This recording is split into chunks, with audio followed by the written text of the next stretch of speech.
जीव स्वयं नित्य निरंतर कर्मों के जाल को रच रहा है और अपने आप को बांध रहा है। आपको मुक्त होना है, बंधना नहीं है। जीव का जन्म कर्मों के अनुबंध से होता है, कर्मों के बंधन से होता है, और उसको अपना ऋण चुकाना होता है। कर्मानुबंध ये बहुत सूक्ष्म विषय है। जैसे आप जिस परिवार में जन्म लिए हैं तो उस परिवार के लोगों से आपका ऋण है, इसलिए उसी परिवार में आप आए हैं। और ऋणानुबंध, उसको बिना चुकाए या बिना वसूल किए आप वहां से जाएंगे नहीं। आपको लेना है तो वसूल करना है और देना है तो चुकाना है। ये पूर्व के जन्मों से निश्चित किया गया है। जैसे किसी के यहां पुत्र हुआ, जन्म से ही पैसा खर्चा शुरू हुआ, बड़ा हुआ तो उद्दंडता के द्वारा मार पूरे परिवार को क्लेश पर क्लेश देता चला जा रहा है। ये तुम्हारे कर्म का फल है। या ऐसे शक्तिहीन बुद्धिहीन ऐसे पागल पूरे जीवन सेवा करो, तुमसे अपना हिसाब चुकाने के लिए वो आया है। अब परिवार के जो सदस्य जुड़े आके, मतलब पत्नी आते ही पूरी हृदय में आनंद, परिवार में आनंद, और जीवन भर वो आनंद ही सुख देने के लिए उसका जन्म हुआ। वो अपना ऋणानुबंध मुक्त, और आते ही भयंकर क्लेश खड़ा कर दिया, बीच में दीवार झगड़ा वैसा, फिर अतरे दिन मारपीट शुरू, कलह अशांति, पूरा जीवन नर्क हिसाब करने आए। यहां ऋण चुकाए बिना कोई जा नहीं सकता, ऋण चुकाना पड़ेगा। किसी का ऋण वसूल करना है तो किसी को ऋण चुकाना है, दोनों काम करने होते हैं। अनेक जन्मों में अनेक लोगों के साथ हमने जो बर्ताव किए हैं, अच्छे या बुरे, वो होंगे। अब किसी आदमी को हम जानते नहीं, अचानक मिला, अचानक टक्कर लगाओ, मार पीट गाली गुप्ता सब कर दिया, चुपचाप सह लो। क्यों? ये आपका हिसाब है, पूर्व का हिसाब। हमारा उससे कोई द्वेष नहीं, कोई संकल्प नहीं। अचानक घटना घटी और हमसे द्वेष करने लगा, हमें पीटने लगा, हमें गालियां दे, ये हिसाब है, चुपचाप सह जाओ। अपने घर का भाई ही भारी दुश्मन बन गया और क्लेश, हिसाब है। एक प्रभुदत्त ब्रह्मचारी जी की वाणी में पढ़ा था, एक महात्मा जी भ्रमण करते थे तो उस समय असरफियां चलती थी, मोहरे असरफियां, तो उनको भेंट में देते लोग। तो या तो ठाकुर सेवा में लाल या संत सेवा में तत्काल लगे, उसका संग्रह करके डोलना ये ठीक नहीं है बैरागी के लिए, सिद्धांत में ये ठीक नहीं है। तो जब 2, 4, 6, 8 ऐसे मोहरे हुई तो उन्होंने विचार किया कि और भ्रमण करके जब काफी मोहरे हो जाएंगी तो प्रयागराज में जब कुंभ पड़ता है, एक बार पूरे सब अखाड़े के संतों को, अलग अलग संप्रदाय सब संतों को बुलाएंगे और सबको पुआएंगे। अब साधु है तो यही विचार करेगा, और क्या विचार करेगा। तो उन्होंने एक ऐसे डंडा बनवाया, बेंत, जो ऊपर से चूड़ीदार और भीतर पोला, और मोहरे उसमें डालते गए। और भ्रमण, जहां जहां श्रद्धालु भगत थे सबके यहां जाना और इच्छा रखना कि एक मोहर तो दे दे दक्षिणा में। कामना कोई भी हो वो बांधती ही है, ध्यान रखना। इसलिए प्रभु जो चाहे वो करे, अपनी चाह नहीं रखनी चाहिए, अपनी चाह प्रभु की चाह में मिला देनी चाहिए। धीरे धीरे वो छड़ी भर गई। भ्रमण करने वाले महात्मा चूड़ी लगाई, इंतजार करते रहे। जब प्रयाग का कुंभ पड़ा तो चले। तो रास्ते में एक गांव में पूछा जाता है, जैसे कहीं रुको कि कोई श्रद्धालु ऐसा है जो संत सेवी है। तो कुछ लोगों ने बताया, हाँ एक परिवार है बहुत संत सेवी है और आपको मिलाते हैं उनसे। आइए महाराज, घर में रुका, खूब अच्छा हलवा पूड़ी पवाया, और जो घर के मालिक थे चरण दबाए। चरण दबाते दबाते उनकी दृष्टि पड़ी उस डंडे पे, इतना मोटा और ऊपर से कुछ चूड़ी सी भी नजर आ रही, इस डंडे में तो कोई रहस्य है ही है। अब महात्मा जी को खवा पिला के सुला दिया। महात्मा जी जब सो गए तो पत्नी से धीरे से कहा, वो डंडा लाओ बाबा जी का डंडा। अब वो चूड़ीदार जो ही खोला पलटाया तो सैकड़ों मोहरे। ऐसे संत रोज पधारे भगवान, तुम आनंद हो जाए फिर क्या। पत्नी से कहा, नाप के कंकड़ लाओ। अब वो तो महात्मा जी तो खाए खीर पूड़ी, आराम से सो रहे। रात में पूरी प्लानिंग करके उसमें कंकड़ भर के चूड़ी लगाकर सिराने रख दिया, सारी मोहरें हटा ली। महात्मा जी आराम से छड़ी उठाए तो वजन पक्का। वैसे बड़े लोग चतुर होते हैं, पर ये नहीं जानते कि कर्म कितना भयानक होता है। और उनकी कोई संतान नहीं थी, पर धन में इतना प्रेम उनको था। बहुत सावधान साधु महात्माओं के पास जो अर्थ है, गृहस्थी अगर आता वहीं से है, पर अगर उसको जोर जबरदस्ती या किसी छल कपट से, तो वो उसका विनाश ही करता है। आज तक का प्रमाण है। अब उनको ये भाव पता नहीं होगा, या पता होगा तो लोभ के कारण वो उसको मान नहीं पाए होंगे। महात्मा जी गए प्रयाग में, किसी अखाड़े पर रुके और वहां प्रार्थना की कि कल जो है संपूर्ण अखाड़ों का निमंत्रण किया जाए और सब संतों को भोग पवाया जाए, उनको दक्षिणा भी दी जाए। महंत ने सोचा कि बहुत बड़ा है तो उत्सव है, क्योंकि प्रयाग में कितने हजारों संत महात्मा सब। उनका महाराज बोरों इसमें चीनी और टीनों घी लगेगा, सब व्यवस्था। बोले आप मंगाइए, एक एक हिसाब हम करेंगे, हमारे पास सब व्यवस्था है। बोले कुछ तो पहले दे दो, इकट्ठे देंगे हम। उनको था कि अगर हम छड़ी खुला और 2-4 मोहरे दी, किसी को पता लग गया तो गड़बड़ हो सकती। बोले हम भंडारे के समय आखिरी में सब कुछ आपको दे देंगे। ठीक है, वो अपने पास से पैसे लगाकर खूब जितना सामग्री सब लाए लाखों की, और सब संतों को निमंत्रण कर दिया। संत जन निमंत्रित हो गए, भंडारा बन रहा है। तब वहां के महंत है, उनका देखो भंडारा भी बन रहा है, संतों को निमंत्रण। अब आप अर्थ की व्यवस्था कीजिए, क्योंकि इतनी बड़ी हमारी सामर्थ्य नहीं थी जितना हमने किसी तरह हमने व्यवस्था की। अर्थ चाहिए तभी आगे की व्यवस्था बढ़ेगी। संतों को दक्षिणा देंगे और जिनसे अर्थ लिया उनको दे। देखो रसोई बन गई है सब। उनका छत में विश्वास नहीं तो ये अभी चूड़ी खोली। उनको तो था ना कि मोहरे हैं कंकड़, तो जैसे कितना उनको सदमा लगा होगा। हजारों संतों का निमंत्रण, रसोई बन, मतलब संत हो के छल कपट। तो उनका महाराज आपने तो हमारा नाश कर दिया, जो महंत थे। अब बताओ रसोई बन गई, संत निमंत्रित हो गए, आप ये कंकड़ दिखा रहे हैं हमको। आपने तो हमें बर्बाद कर दिया, हमारी इतनी सामर्थ्य नहीं थी, आप पहले बता देते। संत होकर ऐसा छल कपट। अब वो बोले तो क्या बोले, क्योंकि उनको पता था कि मोहरे हैं इसमें। अंदर से उनका चिंतन गया उसी सेठ के पास, अच्छा ऐसा धोखा हमारे साथ किया, भोगोगे तुम।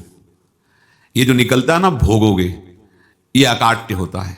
क्योंकि किसी का भी हृदय, मान लो किसी भी जीव जंतु को आप कष्ट दें और उसका हृदय आह भर जाए, तो वो आह वज्र की लेखे तुम्हें भोगना पड़ेगा। वो देखो भीष्म जी को भोगना पड़ रहा है ना। सांप को ऐसे धनुष की नोक से उठाया और बंबूल के कांटों के ऊपर फेंक दिया, कई दिन तक सेदा हुआ, वो आह भर करके मरा। तो आपको 6 महीने बाणों की सैया पर आह किसी की ना लेना जिंदगी में। कोई ऐसा कोई आह भर करके कह दिया तुम समर्थ हो, हम तो कुछ कर नहीं सकते, और अंदर से दुखी, फिर तुम्हारी सामर्थ्य काम नहीं करेगी, मिट्टी में मिला देगी। फिर ये तो संत थे और भगवत आराधना के लिए, संत आराधना के लिए ही ऐसा किए हुए थे। अब इनका कैसे मुंह दिखाएं, अब क्या करें। सुबह संत जन आएंगे, सबके बीच में हमारी ये देखो इन्होंने, अब क्या करें। गए और संगम में जाके छलांग लगाई, अपने प्राण त्याग दिए। अब उनके तो पास मोहरे थी और व्यापार बढ़ा, और 9-10 महीने बाद ही लड़का हुआ। अब तो उनको आके संत फलीभूत हो गया। देखो व्यापार चल रहा, लड़का नहीं होता था, लड़का भी हो गया। बड़ा आनंद छा रहा है। जब से वो प्रकट हुए और धन की वृद्धि शुरू हो गई, पढ़ाई लिखाई में उनके खर्चा हुआ सब, बस बीमारी शुरू हो गई उनके शरीर में। अब उसमें पैसा जाना शुरू हुआ। इतने आसक्त तो वो दोनों हो गए कि कुछ भी हो, व्यापार ठप, संपत्ति बेचना शुरू। तब उन्होंने कहा कि बेटा मैं क्या कर सकता हूं तुम्हारे लिए। बोले हमारी अंतिम इच्छा है, प्रयाग चलो और जितने प्रयाग में संत महात्मा सबको एक बार भंडारा करवाओ, हमारी इच्छा अंतिम है। क्योंकि अंतिम यही इच्छा थी। तो बोले अब ज्यादा संपत्ति तो नहीं रह गई। तो बोले घर बेच दो, मेरे लिए ही तो है, बेच दो। मुझे लगता है मैं बचूंगा नहीं, पर मेरी अंतिम इच्छा पूर्ण कर दो। घर बेच दिया, जेवर बेच दी। वहां गए, जब संत सेवा की तो बोले मुझे संगम तक ले चलो। संगम तक ले गए और बोले समझे तुम चुराए थे और हमने उसको छीना है, कुछ नहीं रह गया तेरे पास कुछ, अब केवल ममता और आसक्ति में जलकर मर और नरक प्राप्त कर। मैं वही महात्मा हूं जिसकी तूने मोहरे ली थी, शरीर छोड़ दिया। महात्मा को जन्म लेना पड़ा और इनको दुर्गति भोगनी पड़ी। ऋणानुबंध होश में, ऐसा नहीं कि आप जो कर रहे हैं कोई देख नहीं रहा, कोई हिसाब किताब नहीं, जो कर रहे हैं अवश्य में भोक्तव्यम। बहुत सावधान। अनेक जन्मों में अनेक लोगों से जो कुछ लिया दिया है, इस लेने देने को मिटा देने के बाद ही तुम मुक्त हो गए। इसीलिए एक उपाय है, लेना न देना मगन रहना। क्या? मालिक को समर्पित हो जाओ, मालिक को अपना माना हुआ समर्पित कर दो, खत्म। अहम त्वाम स्वरूपापिभ्यो मोक्षयिष्यामि, सब खत्म। आगे पीछे लेना देना सब खत्म। एकादश स्कंद में भगवान श्री कृष्णचंद्र जी ने कहा जो मेरे चरणों का आश्रय लेकर भक्त मेरा भक्ति करता है, उसके पितृ ऋण, मातृ ऋण, देव ऋण, ऋषि ऋण, सब ऋणों से मैं मुक्त कर देता हूं। बस यही एक उपाय है जो इसके बंद करने का उपाय भक्तों के लिए है, वो यही है। भगवान की शरण में होकर अपना माना हुआ पूरा भगवान के अर्पित कर दो। अर्पित करने का तात्पर्य उसमें आम हटा दो। तो दियम वस्तु गोविंदम तुभ्यमेव समर्पये। जिनसे तुमने सेवा करवाई है उनकी सेवा करनी पड़ेगी, जिनसे तुमने जो कुछ लिया है उनको देना पड़ेगा। ये लेने देने का व्यापार जब तक समाप्त नहीं होगा तब तक तुम्हारा जन्म मरण चलता रहेगा। अब आपको यहां समझना है, यदि आपसे किसी ने पैसे लिए बेईमानी करके नहीं दे रहा है तो आप उसको गाली मत दीजिए, आपने बेईमानी की थी इसलिए आपकी बेईमानी हुई है, ले गया कोई बात नहीं है, बंधन से मुक्त हुए। जो बोझ चला गया उसको ऐसा ना देखे कि ये बेईमान हमारे रुपए मार लिए, अब जो कुछ होगा देखेंगे। अगर आप आगे नया कुछ करते हैं तो फिर आगे का हिसाब आपको भोगना पड़ेगा, ध्यान रखना। ऐसा नहीं है कि आपको भोगना नहीं पड़ेगा। एक ही उपाय है कि अब जो शरीर धारण किया इसी में जो भोग ले, आगे ना होना चाहिए। तो क्या करे? सर्वतो भावेन भगवान की शरण ले ले। ये तो सर्वाणि कर्माणि मयि सन्न्यस्य मत्पराः अनन्येनैव योगेन माम ध्यायन्तु उपासते तेषाम् अहं समुद्धर्ता मृत्यु संसार से। ये बड़ा कठिन है पार होना, कोई छोटी मोटी बात है। एक महात्मा बाल्यावस्था से भजन करते थे, शालिग्राम भगवान पास रखते थे और उन्हीं की आराधना करके बस पाठ नाम जप और भ्रमण करते थे। यौवन अवस्था थी, गंगा जी के किनारे अपने ठाकुर को विराजमान करके स्नान करने के लिए कपड़ा ही उतार रहे थे कि 90 लोग आ गए, भाला तलवार सब लेकर, मारो मारो इसको मारो, घेर लिया। तो उन्होंने हाथ जोड़कर कहा हमने क्या अपराध किया, कोई सुन ही नहीं रहा। तो उन्होंने कहा मार तो डालोगे ही आप 90 लोग, हम कोई अस्त्र शस्त्र तो लिए नहीं, एक बार हमें गंगा में डुबकी लगा देने दो और अपने ठाकुर को स्नान करा देने दो, फिर इसके बाद आप मार देना। भगवत इच्छा से लोग रुक गए, स्नान किया और अंदर से प्रार्थना की, प्रभु ये क्या लीला है आपकी, आपके सिवा मेरा कोई है नहीं और ये मुझे मारना चाहते हैं। तो भगवान ने जानते हो क्या कहा उनके अंतर में, तुम मेरे में ध्यानस्थ हो करके शरीर को छोड़ो, ये लोग मारेंगे। ये मेरे भजन का फल है कि तुम्हें 90 जन्म नहीं लेना पड़ेगा। एक ही जन्म में मिलकर तुमने 90 हिंसा की थी पूर्व में, तो तुम्हें 90 बार जन्म लेना होता और एक एक करके मारते। ये मेरे भजन का प्रताप है कि एक बार में ही 90 का हिसाब हो जाएगा। तुम आंख मूंदो, मेरे ध्यान में मगन रहो, मेरे प्रताप से तुम्हें कोई चोट नहीं होगी और स्वाभाविक मूर्छा अवस्था में प्राण तुम्हारे छूट जाए। ऐसा ही हुआ, ऐसा हुआ। तो ये बात समझ लो कि ये जो कर्मानुबंध है, ऋणानुबंध है। आप देखो, अगर शाप महात्माओं ने दिया कि तुम्हारे वंश का इससे विनाश होगा, तो भगवान भी परम धाम जा रहे तो उसी कील से, बाण की नोक में जो मछली लील गई थी छोटा कण, उसी से की नोक बनाई और उसी नोक प्रहार किया। भगवान के श्री चरण में वही बाण की नोक लगी और भगवान था, स्वीकार किया ना। भगवान का बड़ा लीला विचित्र है। अगर छुप करके उधर रामावतार में बात, तो इधर ऐसे स्वीकार किया भगवान ने। ऐसा कहीं नहीं दिखाया कि मैं भगवान हूं तो मैं अपने लिए, ऐसा नहीं दिखाया।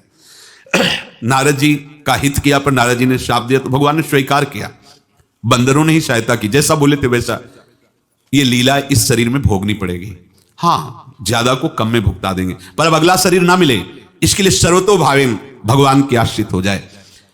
जैसे आपने दुकान फैला रखी है तो उसमें दो काम होते हैं, लेना और देना।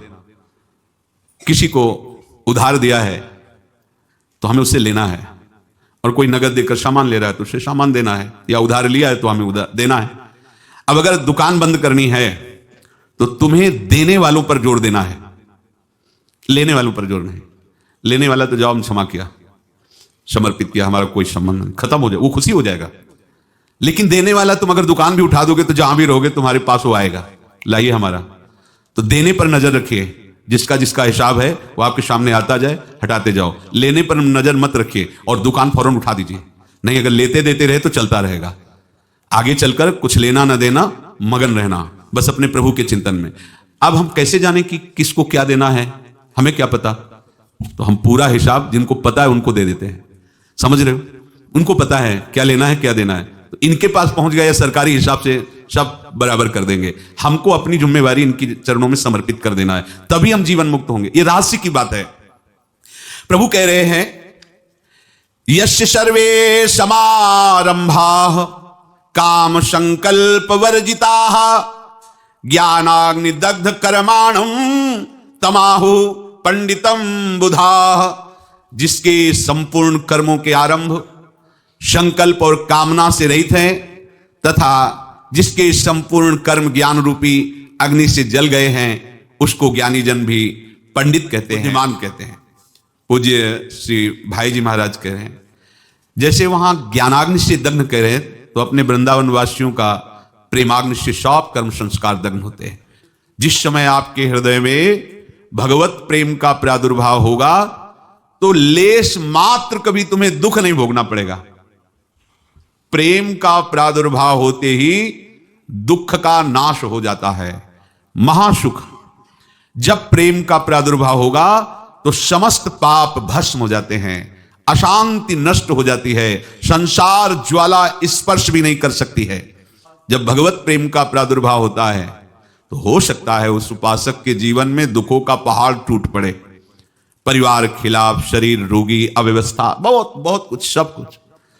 कह रहे हैं इतना सब होने पर भी उसके हृदय में कोई भी दुख नहीं होता। ऐसा सामर्थ्यशाली भगवत प्रेम है।